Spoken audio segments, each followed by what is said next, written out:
We're back, people, and today we're breaking down film on Miami Dolphins right guard Robert Jones. And I thought he was just a force up front in this game, especially as a run blocker. Like, most of these plays will be run blocking reps. We'll get a few pass pro reps in, but I do think overall the Dolphins didn't get a lot of true pass rush or like true pass pro versus pass rush opportunities, like one-on-ones for me to look at. Like, they did a good job scheming things up or getting the ball out super quickly, so they didn't have to go like truly one-on-one. But run blocking, I was impressed with a lot of the interior guys. These are the three that you have to worry about with Cotton, Eichenberg, and Jones. And I think out of those three guys, Jones has impressed me the most. I like what I've seen. I wonder if, maybe he'll move to left guard once Robert Hunt returns. And, overall, I think he was moving well, moving guys in the running game, getting active. Like, the guy he's blocking here makes the tackle, but he doesn't get contact with Mostert till he's 4 or 5 yards down the field already, which is really good displacement. You're fine if your guy ends up making a tackle once you've literally moved him like 4 yards. That's really, really impressive. He's showing good power, good strain ability. He's sustaining these blocks, good high hand, low hand. Like, this is like exactly what you mean when you're looking at strain and torque. Like, they get engaged, you square him up, and now you can see, boom, he dips that shoulder. That left hand goes low, the right hand goes high, and now you're straining, you're creating some torque, you're moving this guy off his spot, and Mostert's able to pick up 6 yards on his first run in the game. That's exactly what you want to see from the interior guys. Run blocking very, very well. I liked overall, just very competitive. I think, the Dolphins get this rep for being a finesse team, and I just don't think that's true at all. I think they're actually very, very physical up front. That's why they're one of the best running teams in the NFL. That's why they stop the run super well on defense. They get a bunch of sacks. They don't give up a bunch of sacks. Those are like very good signs that you're actually pretty strong up front, and I love the physicality that these guys are playing with right now. Yes, they could be better overall as just true pass protectors one-on-one, but I do love the nastiness like players like Robert Jones are bringing to the Dolphins offensive line right now. 3rd and 1. This block probably doesn't even end up mattering just because Mostert cuts this back so quickly, but it's still just a good one-on-one. I think Jones did a great job getting to the second level. He was, honestly, I think 33 is Damone Clark for the Cowboys, and honestly, I feel bad for this guy. As you'll see, like, he was getting absolutely bullied by this front. He had a tough game in all facets for the Dolphins offense, but this is just a good job. Just good rep overall. I love the process. The result probably doesn't matter for him because Mostert gets the cut back quickly, but this is great process if the play does have to come front side here. Dropping that left shoulder allows Ike to get a good block on him, get contained, and then boom, get to the second level, take a good angle, and hit these guys, square him up, take him out of the play. He was getting physical. He was doing this throughout this game. Very, very solid. Loving Rob Jones' play right now. Yes, there's some things he could do a little bit better. I think, he gave up a pressure or two in this game, but that was mainly when Parsons slanted to the inside on him, so you had to go versus Micah Parsons, and we're not really expecting him to win those reps anyways. And my favorite Robert Jones rep of the day, and probably my favorite rep that he's ever had, look at him, first of all, just bully this poor guy. Like, this is, like, Clark, man, I feel bad for him, 33, and that's a clean play. It's all within the whistle. There's no holding. And he still has to, chip this guy. Like, he's lined up on it, too. This is a two-tech straight head up with the guard. He's trying to get to 33 to the next level. This is also another play down within the red zone. He does a great job. He attacks that, outer half of this guy. Get your head across, and now let Lamb get his head there, too. Then get to the second level, take a good angle, adjust athleticism, and now he's latched on. He's sustained. He's driving. He's carrying his guy. That's all, really, really good stuff. And then finishes. Love the nastiness. Play with this. Robert Jones was doing this to their linebacker core all game, multiple times. Love to see this. This is, absolutely bully ball up front. Dolphins are definitely not a soft team, and that's why I feel like they can actually, I think the Ravens game will be a good one.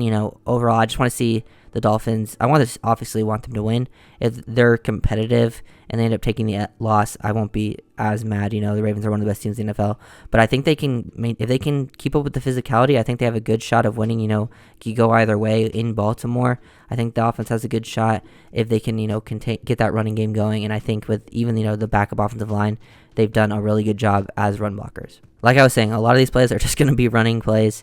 That's really where it was getting done the work. This is an H-hand run for like 9 yards, I believe, right before halftime. This guy makes this adjustment, and it's just super easy for him.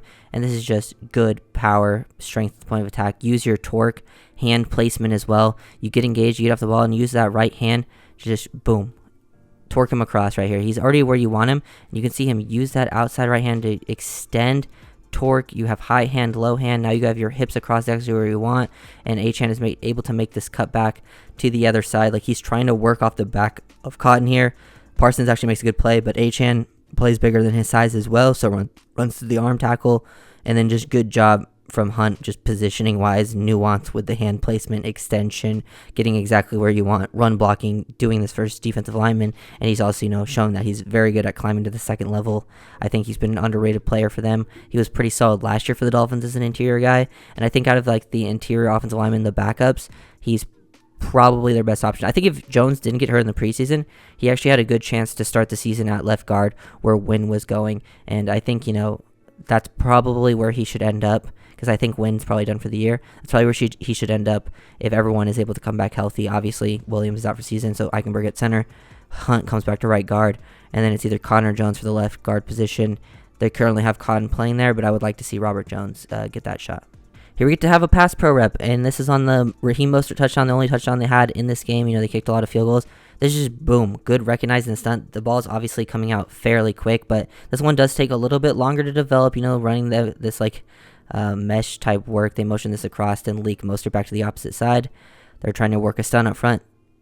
Jones gets engaged, passes that off violently, pass this off, you get engaged, you understand exactly what they're doing, your eyes are already finding this guy, hands on him, throw it off violently so Eichenberg can get his hands on there, and he's able to pass this off very, very well, and boom, you can see some of the power that he has at the point of attack. Like when he engages this guy, boom, you can see he stuns him very instantly, and that ball comes out, gets it out to Raheem in the flat. But yeah, just like to see a good mental side of the game in pass protection. That's really what I want to see out of these backups. Just, you're not always going to win every single rep, but if you can show some good processing out there, I feel a lot more comfortable with you on the field, and that's just really good job technique-wise from Robert Jones. Last two plays that we're going to break down here. These are the final. This is the final drive with Jeff Wilson. The final 3 downs. We're going to get the first down play and the third down play, where Robert Jones was fairly successful. He probably gets a little bit of a hold on this one. You can see Clark really wants it, but for him to engage on this and not get this holding call is still very impressive. Climbing to the second level. Look at 65 here. Yep, attack that outside half. Allows Eichenberg to get the reach on him as well and hold on to it long enough so Wilson now can get to the edge here. Takes a great angle to the second level, 33. 33 is able to get across his face this time. Now he gets a little bit of a hold, but gets back within the chest and is able to stay close enough. Now he drives and finishes that block. Holds a tiny bit, but didn't make it obvious, so it's nice to see some veteran nuance to that play right there. And now just engage, boom, finish 33 with another pancake block. You can see Clark was pretty upset about it, but they gain 8 yards on the first down. This second down play was a no gain. We're going to go straight to that third one where they gained 6 yards. It was great work up front from everyone, but if you watch Jones, he creates so much displacement because they're running, some gap scheme work here, trying to get this hit up front. They're pulling Cotton across and having everyone down block, and look how much space and they're able to create here, getting engaged with this guy, because this guy's, has a slight outside shade, and you want to block him down and get him across. And look how quickly they move him here. He torques him back this way. For him to get in this spot, use that right arm, and able to torque him that quickly before Lamb even really gets engaged with him, he's able to move him from that spot, even though he's on the left side of him, is actually insane, and then drive him all the way out of the play, move him multiple yards. I believe that's Mozzie Smith too, their first round rookie, who's had a pretty struggle over the year, and Wilson's able to work right off the back of it. Love that play call, love the execution from everyone up front. The whole line, I think, stepped up in this game. They weren't perfect, but they had a very tough matchup and did what needed to be done, especially when you're playing with 4 backups. That's all you really want. If you go out there, they play physical, they play hard, and you got the 4 out of your 5 as backup. That's all I really can ask for. I can't, expect you to be perfect, passing things off, technique-wise, winning your one-on-one reps every single time. I just see the hard effort and you creating some movement in the running game. That is beautiful. That will slow these guys down as pass rushers, and that's kind of the key, I think, for this offensive line going into these games to end this season. They're going to face some very tough fronts, especially the interior, which is where my main concerns lie. I'm not too concerned with the tackle play, even with backups in, because I feel comfortable with pretty much all those guys, Lamb, Jackson, Armstead. I even feel pretty comfortable with Keon Smith out there if that came to be. I think all those guys can get the job done. And just within the scheme, I think, they do a good job helping those guys out. So if you guys enjoyed the video, make sure to like, comment, subscribe, and I'll see you guys next time. Peace.